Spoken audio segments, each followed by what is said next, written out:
திமுகவில் பிளவு ஏற்பட்டால் பிஜேபி வில் பேக் கனிமொழி. அறிவாலயத்துக்கு ஏட்டையாவை தவிர யாரும் போகிறதில்லை.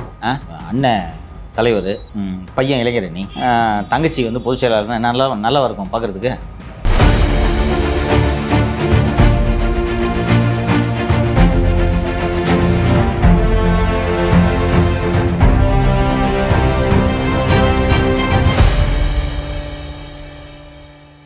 சார், நம்ம நேற்றைய தினம் துரைமுருகன் பொதுச் செயலாளர் வந்து உரம் கட்டப்படுவார், அவருக்கு பதிலாக டிஆர் பாலு வருவார் அப்படின்னு சொல்லிட்டு பேசணும். நேற்றைய தினம் வந்து அறிவாலயத்தில் கனிமொழி அவர்களுக்கு வந்து தனியாக ஒரு அறை கொடுக்கப்பட்டுள்ளது. நிறைய செய்திகள் எப்படி வருதுன்னா, ஏன்னா அறிவாலயத்தில் அறை கொடுக்குறாங்கன்னா தனியாக பொதுச் செயலாளருக்கு, தலைவருக்கு, முக்கிய பொருளாளர், தலைமை அமைப்பு செயலாளர் அவங்களுக்கு தான் கொடுப்பாங்க. கனிமொழிக்கு கொடுக்குறதால அடுத்த பொதுச் செயலாளர் வந்து கனிமொழி அப்படின்னு சொல்லிட்டு பேசிக்கிறாங்க. அதாவது பொதுச் செயலாளர் பதவிக்கு 4 பேர் அடிபடுத்துதான் சொல்கிறாங்க. ஒன்று டிஆர் பாலு அவர்கள், கனிமொழி அவர்கள், ஆர் ராசா, அதுக்கப்புறம் ஏவா வேலுன்னு சொல்லிட்டு சொல்கிறாங்க. இந்த சம்பவங்கள்லாம் உண்மையாக கனிமொழிக்கு ஏன் இந்த நேரத்தில் முக்கியத்துவம் கொடுக்கணும்? ஒன்றா நான் ரோல் அவுட் பண்ணுறேன், சரியா? ஃபஸ்ட்டு, கனிமொழிக்கு ஏன் இப்போது அங்கே அறை ஒதுக்கப்படுகிறது? நம்ம இந்த ஷோவில் பேசணுமா இல்லையான்ட்டு எனக்கு நினைவில்லை. ஒருவேளை கட்சியில் திமுகவில் பிளவு ஏற்பட்டால் பிஜேபி வில் பேக் கனிமொழி. திமுகவில் ஒரு 12-13 எம்பி இருக்காங்களா, 19 எம்பி இருக்காங்களா? 19. ஏன் கனிமொழி வெளிநாட்டுக்கு அனுப்பப்பட்டார்? காங்கிரஸ் கட்சியை எடுத்துக்கொள்வோம். காங்கிரஸ் ஆட்சியில் முன்னாள் அமைச்சராக இருந்த திரு ஆனந்த் சர்மா உள்ளிட்டோரை வெளிநாட்டுக்கு காங்கிரஸ் கட்சி சார்பில் செல்லக்கூடிய பிரதிநிதியாக அனுப்பலாம் என்று காங்கிரஸ் கட்சி ஒரு பட்டியலை அளிக்கிறது.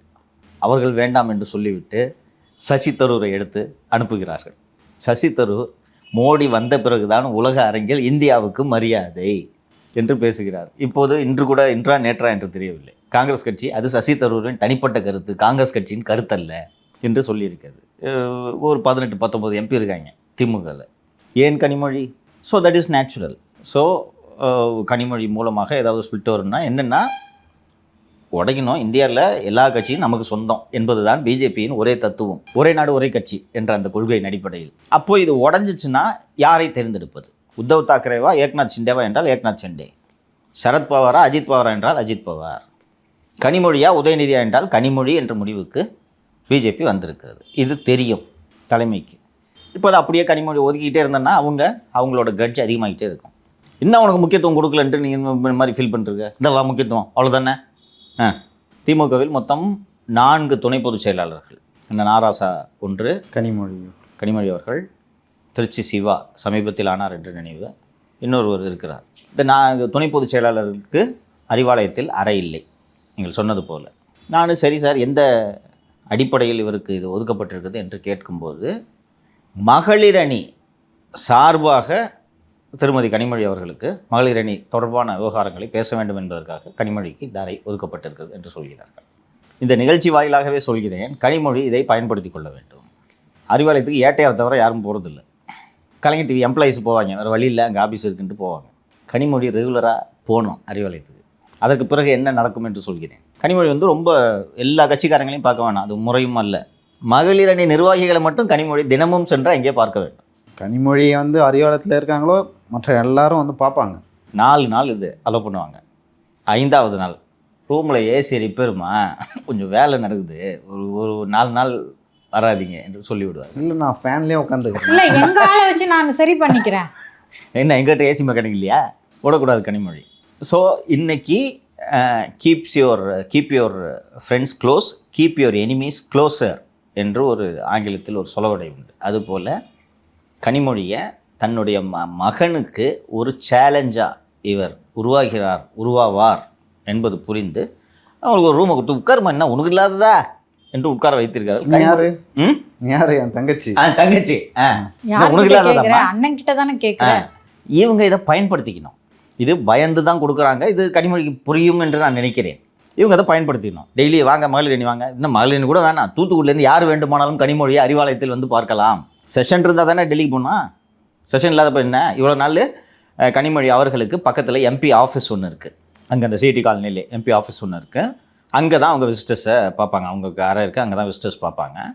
இனி ஏன் அதுக்கு அங்கே போய் பார்க்கணும்? அறிவாலயத்துக்கு வாங்க, அறிவாலயம் தான் திமுகவின் முகவரி. ஸோ அங்கே வாங்க என்று சொல்ல வேண்டும். கனிமொழி இதை எப்படி பயன்படுத்திக் கொள்கிறார் என்பதை நாம் பொறுத்திருந்து பார்ப்போம். அடுத்து நீங்கள் இந்த பொதுச் செயலாளர் சொன்னீங்க பேர், ஃபஸ்ட்டு பேர் கனிமொழி. நான் இப்போ சொன்ன காரணத்திலேருந்தே நீங்கள் புரிந்து கொண்டிருப்பீர்கள். கனிமொழி பொதுச் செயலாளர் ஆவதற்கு வாய்ப்பே இல்லை. Ruled out. கனிமொழி பொதுச் செயலாளராக தகுதியான நபர், உண்மையான திமுககாரரு, திமுக கொள்கையுடையவர். 21 எல்லாரும் வேலை தூக்கின்னு சுற்றும்போது வேலையை கையில் திணிக்காதீர்கள் என்று வெளிப்படையாக மறுத்த ஒரே திமுக தலைவர் திருமதி கனிமொழி அவர்கள்தான்.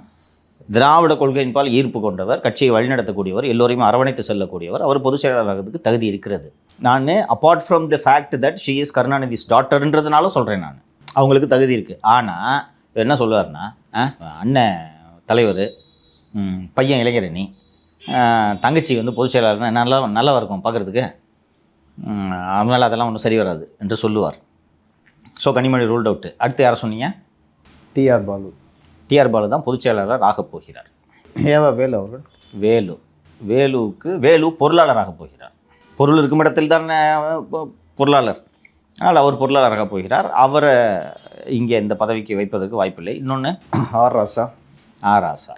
திமுக ஒரு சுயமரியாதை பேசிக்கொண்டு சமூக நீதி பேசிக்கொண்டிருந்தாலும் திமுக ஒரு சாதிய கட்சி என்பதை லியோ மறுக்க மாட்டார் என்று நான் நம்புகிறேன். உங்களை விட நான் அதிகமாக மறக்க மாட்டேன். அதான் என்ற கேள்வி. ஆமாம், நான் மறக்க மாட்டேன். இவங்க முன்னால் ஊப்பி, அதனால் கேட்குறது வேஸ்ட்டு, அதனால நான் கேட்கல. பேர் தான் சமூக நீதினு பேசுவாங்க, ஆனால் அது ஒரு சாதி கட்சி. ஒரு சிறந்த எக்ஸாம்பிள் வந்து திருச்சிலையும் ஒரு அறிவாலயம் இருக்குன்னு நினைக்கிறேன். எஸ். அங்கே வந்து நானும் சமைக்கக்கூடாது அப்படின்னு ஒரு சர்ச்சை வச்சு தெரியுங்களா உங்களுக்கு? எனக்கு ஞாபகம் இல்லைப்பா. அந்த அளவுக்கு வந்து சனாதனம் பார்க்குறவங்க. அது இல்லாமல் காஸ்ட் ஹிந்துஸோட பார்ட்டி இது, புரியுதுங்களா? ஒரு சம்பிரதாயத்துக்காக அண்ணன் நாராசா அவர்களுக்கு ஒரு ரெப்ரஸன்டேஷன் கொடுக்கணுமே அப்படின்றதுக்காக தான் அவர் வந்து துணை பொதுச் செயலாளர் பதவியில். இன்னொன்று, அவரை போன்ற சிறந்த ஆரேட்டரு, திராவிடியன் ஐடியாலஜியில் ஊறிய நபரை தலைவரை நீங்கள் பார்க்க முடியாது. அதனால் அவருக்கு ஒரு கோட்டான்ற அடிப்படையில் தான் நான் புரிஞ்சுக்கிறேன். உங்களுக்கு நினைவு இருக்குன்னு நினைக்கிறேன், ஆர் ராசாவுக்கும் நீலகிரிக்கு என்னப்பா சம்மந்தம்? என்ன சம்மந்தம்? தனி தொகுதி. பெரம்பலூர் தனி தொகுதியாக இருந்துச்சு, அவர் சொந்த மாவட்டம், போட்டிகிட்டு இருந்தார். பெரம்பலூர் தொகுதி மறுசீரமைப்பில் பொது தொகுதி ஆன உடனே ஊட்டிக்கு எதுக்கு அனுப்பி விட்றீங்க? நீங்கள் தான் சமூக நீதி பேசுகிறவங்களாச்சே. யோ, என்ன தொகுதி மாறினா என்ன, சொந்த ஊர் அது இல்லையா? நீ சொல்லணும்ல. பரட்டி விட்டீங்களா ஊட்டிக்கு? செகண்ட் டேர்ம்னு நினைக்கிறேன் ஊட்டியில். ஸோ இதுதான் திமுக. நல்ல ஆக்குவாங்கல பொதுச் செயலாளராக வந்து ஈஸியாக டிஃபைன் பண்ணால் நான் தலித் நான் பிராமின். அதனால் அது வாய்ப்பே கிடையாது. ஸோ டிஆர் பாலுவை பொதுச் செயலாளர் ஆக்கப் போகிறார்கள்.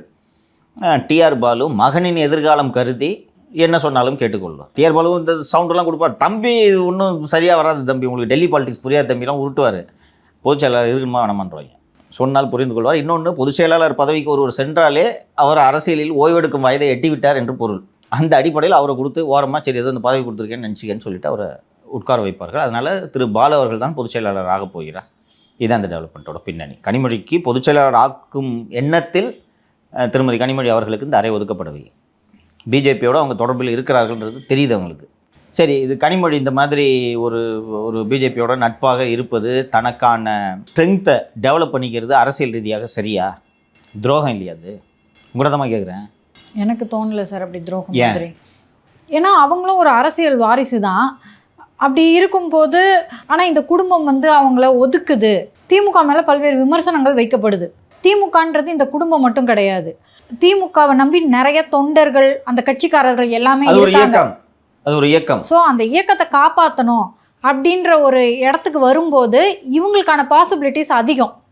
அதை சரியாக பயன்படுத்தி கொண்டு அவர்களை காப்பாற்ற வேண்டும் கனிமொழி. ப்ளஸ் ஒரு பெண் தலைவர். கனிமொழி தன்னை எப்படி தான் வளர்த்துக்கிறது? சரி, எனக்குன்னு நான் தனியான அரசியல் பண்ணல, நான் இப்படியே ஏதோ எனக்கு கொடுக்குற பதவி வாங்கிட்டு இருக்கிறேன்னு சொன்னால் இந்த குடும்பம் வளர விடுமா? சார், நான் இதை டிஃபர் ஆகுறேன் சார். கனிமொழி அவங்கள வளர்த்துக்கிறத பற்றின கவலை எனக்கு கிடையாது, ஓகேவா? ஆனால் திமுகன்ற கட்சி தமிழகத்துக்கு முக்கியம், அதுக்கு அவங்க தலையெடுக்கணும். நான் அந்த ஆங்கிளுக்கே போகல. நான் கனிமொழி தனக்கான எதிர்காலத்தை எப்படி உறுதி செய்வதுன்னு கேட்குறேன். நம்ம பிரச்சனை என்ன? கனிமொழி வந்தா என்ன, வர நம்மளுக்கு என்ன? கனிமொழி ஆங்கிள்லேருந்து நான் பார்க்க சொல்கிறேன். இப்போ சொந்த கட்சியிலேருந்து யாரும் வெளிப்படையாக உதவி செய்ய முடியாது, ஓகேங்களா? இப்போது நேரு அவர்களோ ஆர் ராசா அவர்களோ இன்னும் நிறைய மூத்த தலைவர்கள் எல்லாம் கனிமொழி அவர்களின் ஆதரவாளர்கள் அவங்களாம். அப்படி இருக்கும்போது நேரடியாக வந்து அதை வந்து திமுகவில் வந்து அவங்களால பண்ண முடியாது. நாளைக்கு வந்து ஸ்டாலின்லாம் உதயநிதி இருக்கும்போதும் அதை பண்ண முடியாது. ஸோ எப்பொழுதுமே வந்து ஒரு பேக்கப் வச்சுக்கணும். ஸோ அரசியலில் நிரந்தர எதையும் இல்லை, நிரந்தர நண்பனும் இல்லை, எல்லாரையும் எதிர்த்துக்கவும் கூடாது, எல்லாரையுமே வந்து அரவணைச்சு போகவும் கூடாது. லியோ சிம்பிளிஃபை பண்ணி சொல்லிட்டாரு. இதான் அரசியல். அரசியலில் இந்த கேமை விளையாடுறதுக்குன்னு வந்துட்டாங்க. அப்புறம் அரசியல் தான் பண்ணணும். அரசியல் இதுவும் அரசியல் தான். எனக்கான எதிர்காலம் என்ன? நான் இந்த கட்சிக்கு உடைக்கலையா? இந்த கட்சிக்கு ஜெயிலுக்கு போகலையா? இந்த குடும்பத்துக்காக நான் ஜெயிலுக்கு போகலையா? உங்களை காப்பாற்ற நான் ஜெயிலுக்கு போகலையா? ஆனால் இன்றைக்கி என்ன எப்படி நடத்துகிறீங்க? அப்போது என்ன தலைமை பதவிக்கு வர்றதுக்கு, நான் இந்த நீங்கள் சொன்னது போல் இயக்கத்தை காப்பாற்றுறதுக்கு, தமிழ்நாட்டுக்கு நல்லது செய்கிறதுக்கு நான் தலைமை பதவிக்கு வரணும். அதுக்கு என்னோட எதிரி கட்சி, இன்றைக்கி அதிகாரத்தில் இருக்கக்கூடிய கட்சி எனக்கு உதவி செய்யுதுன்னா அந்த உதவியை நான் ஏன் ஏற்றுக்கூடாது? இதான் அரசியல். அதை அவங்க எப்படி பண்ணுறாங்கன்றதை நம்ம பொறுத்திருந்து பார்க்கணும்னு சொல்கிறேன்.